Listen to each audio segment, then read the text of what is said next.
So hello friends, how are you? Hope so all of you are fine and doing your study very well. तर बरेचसे calls messages आले होते. National insurance असिस्टंटचं notification आलं आहे, तर कसं प्रिपरेशन करायला पाहिजे, काय करायला पाहिजे. तर बेसिकली वाटलं एक व्हिडिओज बनवून द्या. तर ह्या व्हिडिओमध्ये आपण जनरल डाऊट्स वगैरे बघूया आणि प्रिलिम्सचं काय कसा अभ्यास करायला पाहिजे, जो जो तुम्ही रेग्युलर अभ्यास करता त्याच्यापेक्षा काय वेगळं करायला पाहिजे याच्यासाठी. तर एवढं बघूया. दुसऱ्या एक 2-3 दिवसानंतर मी मेन्ससाठी कसा अभ्यास करायला पाहिजे, काय करायला पाहिजे, तर याचं तो पण बघूया. तर या व्हिडिओमध्ये general discussion, general doubts, notification बद्दल वाचून घेऊ आणि प्रिलिम्सचं काय करायला पाहिजे वगैरे हे ते डिस्कस करूया. तर तुम्ही बघू शकता 500 असिस्टंटसाठी ऑल इंडियासाठी नोटिफिकेशन आलेलं आहे. तर याच्यामध्ये वेगवेगळे स्टेट्स आहेत. आता महाराष्ट्रासाठी मला असं वाटतं 57 व्हॅकन्सीज आहेत. जवळपास 11-11.5% व्हॅकन्सीज महाराष्ट्रासाठी आहेत आणि हायेस्ट व्हॅकन्सीज महाराष्ट्रासाठीच आहेत. तर इथे प्रिलिम्स ही तुमचं बघू शकता 27 ऑगस्टला तुमची प्रिलिम्स एक्झाम आहे. जवळपास तुम्हाला आतापासून म्हणजे 40 दिवस आहेत प्रिपरेशन करण्यासाठी, बरोबर. तर फेज टू आहे बघा 30 ऑक्टोबरला. तर तो गॅप आहे बराच, म्हणजे सप्टेंबर ऑक्टोबर 2 महिन्याचा गॅप आहे. रिझल्ट लागेल आणि मेन्सला पण तुम्हाला टाइम मिळेल. नंतर आपण मेन्सच्या व्हिडिओ म्हणजे मेन्सचं कसं करायचं एक 2-3 दिवसांनी व्हिडिओ बघू. त्यामध्ये मी डिटेल मेन्ससाठी पण स्ट्रॅटेजी, स्टडी प्लॅन, काय वेगळं करायला पाहिजे, कम्प्युटर, इंग्लिश, तर ते सांगून देईल. तर सुरुवातीला बघूया. तर इथे पहिल्यांदा येतो बघा, पहिला डाऊट्स येतो मुलांना की बाहेरच्या राज्यातून अप्लाय करायला पाहिजे की नाही. तर मला असं वाटतं तुम्ही बाहेरच्या राज्यातून वगैरे अप्लाय नाही करायला पाहिजे, कारण इथे खूप चांगल्या व्हॅकन्सीज आहेत महाराष्ट्रासाठी. 57 व्हॅकन्सीज आहेत. तुम्ही बाहेरच्या राज्यातून अप्लाय कोणत्या राज्यातून करणार शेजारच्या, जसं की गुजरात, मध्य प्रदेश, छत्तीसगड, कर्नाटका वगैरे. पण इकडे एलपीटी पण आहे, प्रॉब्लेम येऊ शकतो. व्हॅकन्सीज पण कमी आहे, त्याच्यामुळे जास्त कट ऑफ वगैरे जाऊ शकतो. त्याच्यामुळे मला असं वाटतं हे काही वर्थ नाही आहे. असिस्टंट लेवल आहे, तर त्याच्यामुळे तुम्ही महाराष्ट्रातूनच अप्लाय करायला पाहिजे. जसं तुम्हाला असं वाटेल की मी एज बार वगैरे होत आहे, मग चान्सेस कमी राहतील, तर तसं काही नाही आहे. इथं तुम्ही बघू शकता की इन्शुरन्सच्या एक्झाममध्ये एज लिमिट ही 30 असते. जसं की आपलं IBPS banking, SBI clerk, IBPS क्लर्कमध्ये 28च इयर लागतं ओपनमध्ये. कॅटेगरीला रिस्पेक्टिव्ह मग ते रिलॅक्सेशन आहे.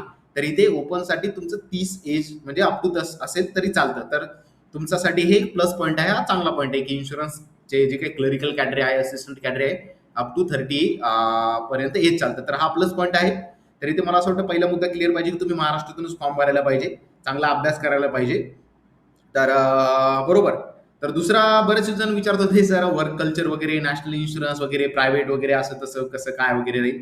तर मला असं वाटतं हे सध्या डिस्कशन करणं चुकीचं राहील, कारण आता तुम्ही तर प्रिपरेशन करायला पाहिजे, जॉब घ्यायला पाहिजे.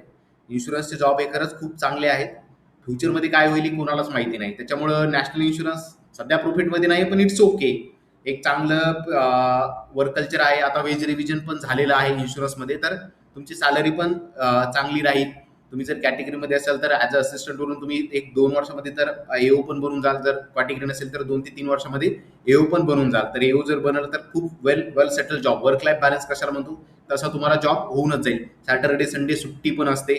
त्याच्यामुळे एक चांगलं जॉब वगैरे आहे इन्शुरन्समध्ये. बँकिंगकडे खूप लोक शिफ्ट होत आहेत, तर एक वेल बॅलन्स लाईफ आहे वगैरे. तर तो एक चांगला जॉब म्हणून बघू शकता, चांगली संधी आहे. याचं पोस्टिंगचं जर विचार केला तर बघू शकता तुम्ही, नॅशनल इन्शुरन्सचं हेडक्वार्टर हे बघा आपलं वेस्ट साईडला आहे, कोलकात्याला.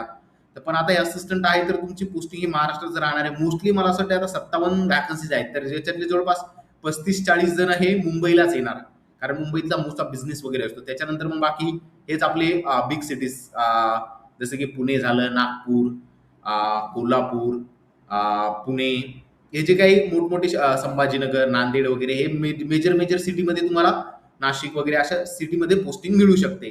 मग ते आता त्यावरच डिपेंड आहे. सॅलरीचं जर बोलायचं गेलं तर मला असं वाटतं आता वेज रिव्हिजन झालेलं आहे, 36,000 अराउंड बेसिक आहे. सध्या डीए कमी आहे.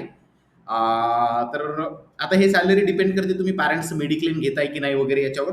तर बेसिकली अराउंड 42-41,000, 42,000च्या इन हँड तुम्हाला सॅलरी येते. इन हँड म्हणतोय बरं का मी. त्याच्यामध्ये मग तुम्हाला तुमचं एनपीएस ऍड करा. तुम्ही जर मेडिक्लेम जास्त, पॅरेंट्सचं आता मेडिक्लेम घेतलं तुम्ही 3-1,000, तर ते ऍड करा. पॅरेंट्स मेडिक्लेम 3,000 घेतलेलं असेल तुम्ही, तर ते मग 41-42. तुम्ही स्वतःच घेतलं असेल, पॅरेंट्स दुसरीकडे कुठे कव्हर असतील, तर ते मग जास्त सॅलरी जाते. तर तुम्हाला इथे लीज पण मिळते, एचआरए पण असतो. म्हणजे तुम्ही जर लीज घेतली तर एचआरए मिळत नाही, तुम्ही ते राहतं. किंवा मग इथे नॅशनल इन्शुरन्स मला असं वाटतं सध्या बॅचलर्स क्वार्टर्स प्रोव्हाइड करते. त्याच्यामुळे तुम्हाला तुमची राहायची पण सोय होईल आणि तुम्हाला एचआरए पण मिळेल, तर राहणं तुमचं फ्री राहील. तर एवढं आहे बघा बेसिकली. अजून काय वाटतंय तर बेसिकली चांगलं आहे वर्क कल्चर वगैरे. तर आता सगळ्यात महत्वाचा मुद्दा येतो की प्रिपरेशन कसं करायला पाहिजे. तर मी आता ह्या व्हिडिओमध्ये तुम्हाला प्रिलिम्स बद्दल सांगू देईल, मेन्सचं एक वेगळं सांगून देईल. तर सगळ्यात आधी डिफिकल्टी लेवल काय असते, एक्झाम लेवल कोणती आहे या प्रिपरेशनमध्ये, तर तुम्ही बघू शकता हे प्रिलिम्सचा पॅटर्न आहे बघा. जसा रेग्युलर पॅटर्न आहे तसाच क्लरिकलचा 30 क्वेश्चन इंग्लिशला 30 मार्क्स आणि कॉम्बो आपलं 35-35 70 क्वेश्चन 70 मार्क्स. तर तुम्हाला माहिती आहे की जसं की बँकिंग इंडस्ट्रीमध्ये सगळ्यात इझी एक्झाम आरबीआय असिस्टंट आणि आरआरबी क्लर्क प्री ह्या असतात. तर त्याच लेवलची इन्शुरन्सच्या असिस्टंटच्या एक्झाम्स पण असतात, तीच लेवल राहणार आहे.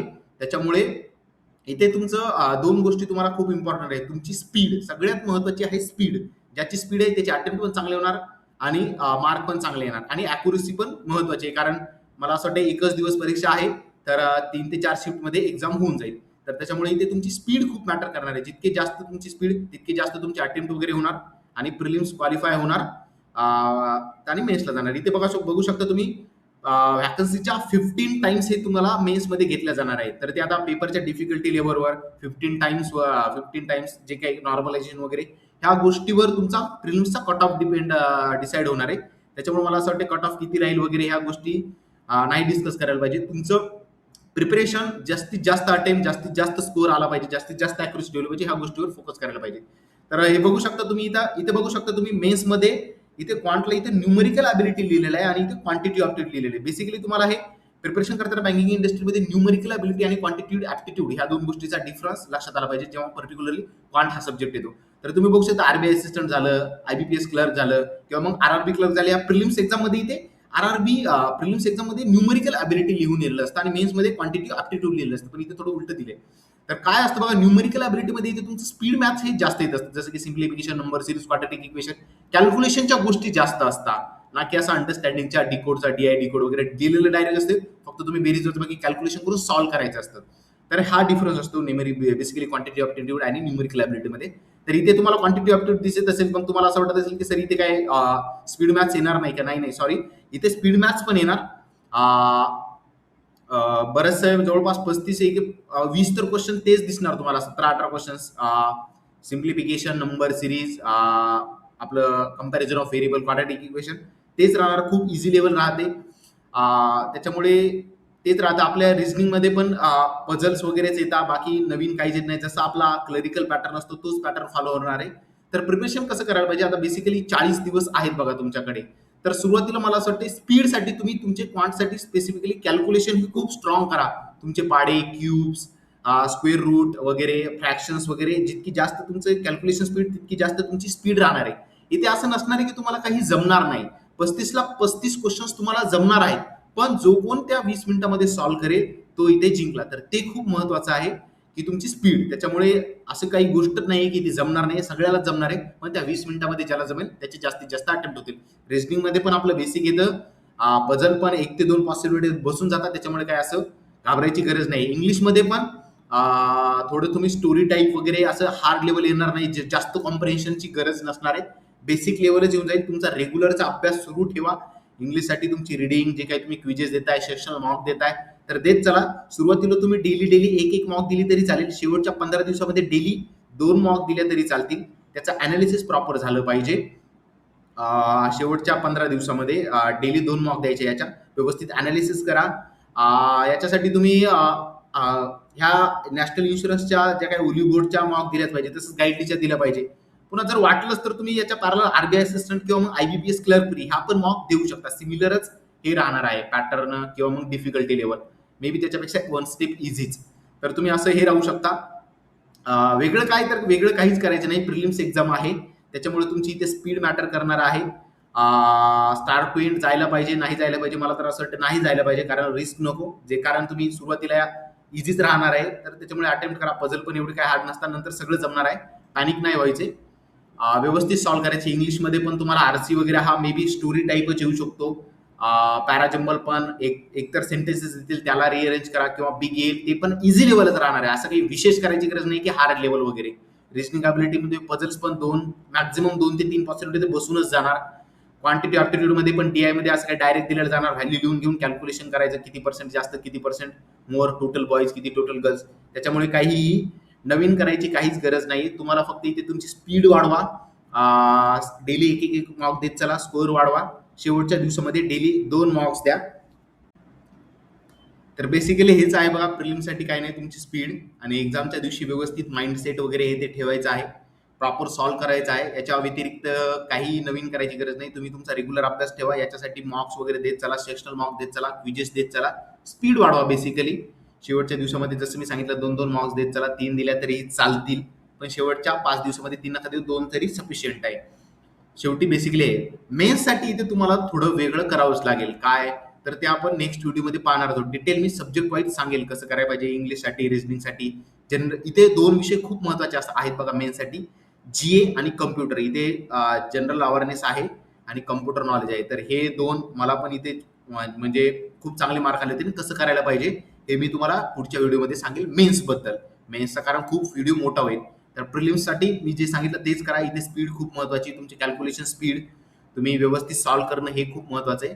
बेसिकली एवढंच करा. प्रॅक्टिसमध्ये राहणं खूप गरजेचं आहे. प्रॅक्टिस जर तुमची कमी झाली तर इथे तेवढे अटेम्प्ट होणार नाहीत. त्याच्यामुळे प्रॅक्टिसमध्ये रेग्युलर राहा. आणि आत्ताच सीझन आहे, ह्या सीझनमध्ये आत्ताच तुम्ही अभ्यास केला तर पुढचं सीझन तुम्हाला जॉब मिळून देईल. तर त्याच्यामुळे ह्या सीझनमध्ये व्यवस्थित प्रिपरेशन करा. याचा फायदा एकच अभ्यास करायचा, सगळ्या एक्झामला फायदा होणार आहे. सो मला असं वाटते प्रिलिम्ससाठी काही विशेष नाही, हाच तुमची प्रॅक्टिस करा. मेन्ससाठी एक व्यवस्थित बनेल मी व्हिडिओ. मेन्ससाठी तुम्हाला खरंच वेगळं करायची गरज आहे आणि ते कसं करायचं वगैरे पुढच्या व्हिडिओमध्ये पाहू आपण. व्यवस्थित डिटेलमध्ये सांगेल मी. प्रिलिम्स आहे तर एवढे हे काही नाही. तुमचं स्पीड, तुमची कॅल्क्युलेशन स्पीड वाढवा. रिजनिंगमध्ये पझल्स वगैरे डेली सॉल्व्ह करत चला. सेक्शनल मॉक्स देत चला सुरुवातीला आणि पुन्हा डेली एक त्याचं प्रॉपर अनालिसिस. त्याच्यानंतर शेवटच्या 15 दिवसामध्ये 2-2 मॉक त्याचं प्रॉपर अनालिसिस. क्विजेस द्या सेपरेट. तुम्ही आता इथे कॅल्क्युलेशनसाठी सेपरेट पझल डेली 15-20 सॉल्व्ह करू शकता. डेली सिम्प्लिफिकेशन नंबर सिरीज वगैरे अशा सेट 15-20 सॉल्व्ह करू शकता. तर बेसिकली असं करा. इंग्लिशमध्ये पण रीडिंग तुमची रेग्युलर सुरू राहू द्या. सेक्शनल मॉक देत चला. विशेष काहीच नाही, बस एवढंच आहे. मेन्ससाठी आपण डिटेल स्ट्रॅटेजीमध्ये व्हिडिओ घेऊन या. सो काही असतं तर तुम्ही टेलिग्रामला बिंदास मेसेज करा. मेन्सच्या व्हिडिओमध्ये मी एलपीटी बद्दल पण सांगू देईन. So bye, have a nice day.